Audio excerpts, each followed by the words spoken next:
Shalom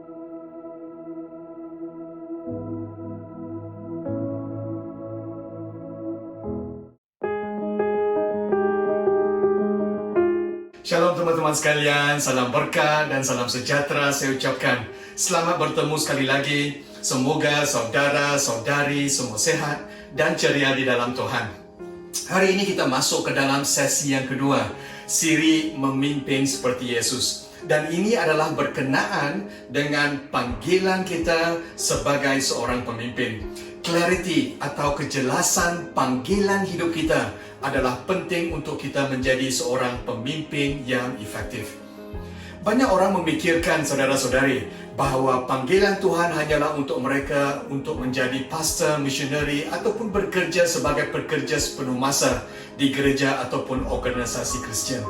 Izinkan saya katakan cara pemikiran sebegini adalah salah.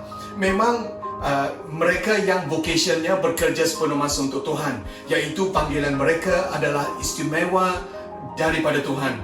Dan kita semua menghargai mereka yang telah membuat keputusan sedemikian. Mereka adalah hero-hero kita, kan saudara-saudari. Tetapi Tuhan juga mahu memanggil kita semua yang lain untuk melayani Tuhan 24 jam 7 hari, 24/7. Tidak kira di manapun Tuhan letakkan kita berada. Kita semua telah dipanggil Tuhan untuk menjadi pemimpin yang berpengaruh. Tidak kira sama ada kita di marketplace, di rumah, di ministry, di sekolah, di kampung dan sebagainya. Kita semua dipanggil Tuhan untuk menjadi pemimpin. Kita semua yang dipanggil Tuhan untuk menjadi pemimpin haruslah mempunyai 3 DNA yang sama. Iaitu yang pertamanya ialah worship.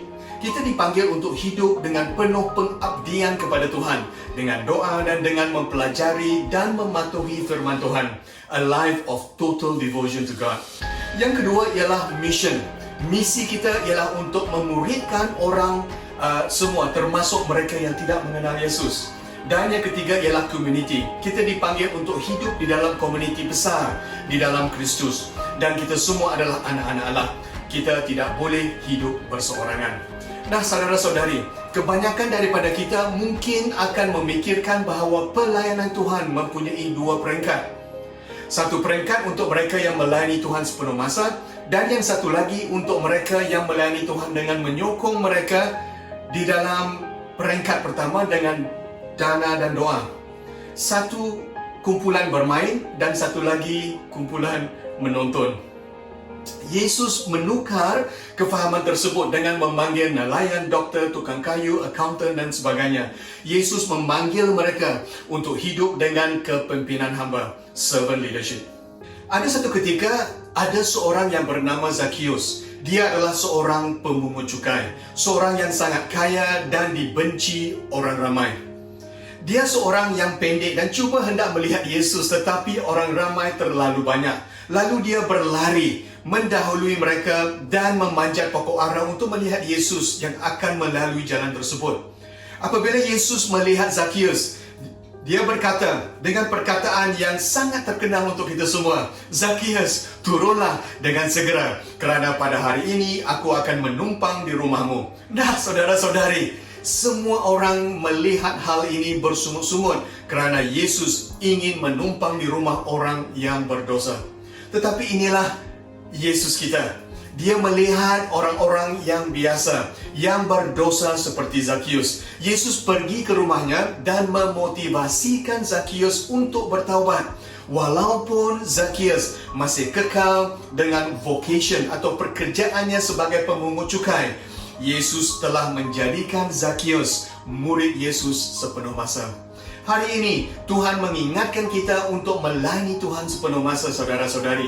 Walaupun kita masih mengekalkan vocation ataupun pekerjaan kita sebagai seorang doktor, nurse, petani, nelayan, accountant, engineer, pembantu rumah, student, suri rumah tangga, businessman dan sebagainya. Kesimpulannya, teman-teman sekalian, kita semua dipanggil oleh Tuhan untuk menjadi seorang pemimpin yang berpengaruh. Persoalannya, apakah yang melayakkan kita sebagai seorang pemimpin? Boleh saya cadangkan 5 karakteristik. Yang pertama ialah pemimpin adalah seorang yang menyelesaikan sesuatu. Dia adalah seorang yang menukarkan situasi yang mencabar kepada yang baik dalam kehidupan orang lain. Yang kedua ialah pemimpin adalah seorang murid Yesus yang setia sepenuh masa, fully devoted disciples of Jesus. Amin, saudara-saudari. Dan yang ketiga ialah pemimpin adalah seorang yang dipanggil untuk melayani Tuhan sepenuh masa, tidak kira di dalam pekerjaan atau vocation apapun dan di mana kita berada. Dan yang keempat, pemimpin adalah seorang yang melayani orang lain, servant leadership, memimpin sebagai hamba. Dan yang terakhir, kelima, ialah pemimpin adalah seorang yang aktif berkongsi tentang berita baik Yesus Kristus dan dengan sengaja memuridkan mereka yang tidak mengenal Tuhan. Yesus memanggil orang-orang biasa untuk menjadi pengikutnya. Pegawai tentera, pegawai kerajaan, suri rumah tangga, dokter, pemungut cukai, nelayan, pelacur, pengajar, peguam, pembuat kemah, businessman dan sebagainya. Yesus memanggil mereka semua dan mengajar mereka untuk bagaimana hidup dan berfikir dengan cara Yesus di dalam pekerjaan dan vocation mereka. Yesus memberikan model gaya kepimpinan yang datangnya daripada dalam, inside out, dan bukan dengan tugas agama mereka, tetapi kerana keinginan peribadi yang datangnya daripada hati yang berubah. Ada perbezaan yang besar di antara hanya mengatakan yes dan dengan ingin mengatakan yes. Cara Yesus bukanlah memobilisasikan orang untuk melakukan pekerjaan untuk Tuhan, tetapi dasar kepimpinan Yesus ialah memobilisasikan orang yang ingin dari dalam melakukan pekerjaan untuk Tuhan. Kita lihat saudara-saudari, Zakius dengan sendiri berkata, Lukas 19:8, tetapi Zakius berdiri dan berkata kepada Tuhan, Tuhan, sekarang ini juga aku hendak memberikan separuh hartaku kepada orang miskin, dan jika aku telah menipu sesiapa, aku akan membayarnya kembali 4 kali ganda. Wow, saudara-saudari, inilah yang berlaku apabila kita ditukarkan inside out, dari dalam keluar, dari dalam hati yang berubah kepada melakukan keinginan Tuhan. Bukan dipaksa, bukan sebagai rutin atau bukan sebagai tugas, tetapi kerana keinginan dari dalam hati yang telah diubah. Amin, saudara-saudari. Lukas 19:9-10, Yesus berkata kepadanya, pada hari ini juga penyelamatan telah datang kepada seisi rumah ini, kerana kamu juga seorang keturunan Abraham. Anak manusia datang untuk mencari dan menyelamatkan orang yang hilang. Amin, saudara-saudari. Kepada kita yang telah mendengar, marilah kita menjadi pemimpin yang telah Tuhan sediakan untuk kita. Untuk kita diubah dari dalam, inside out. Panggilan Tuhan yang paling penting untuk kita semua ialah untuk menerima kasih Yesus dan menerimanya sebagai juru selamat kehidupan kita. Jadi saudara-saudari, apakah kita yakin dengan panggilan Tuhan di dalam hidup kita sebagai seorang pemimpin? Apakah kita memimpin tidak kira di mana Tuhan tempatkan kita berada?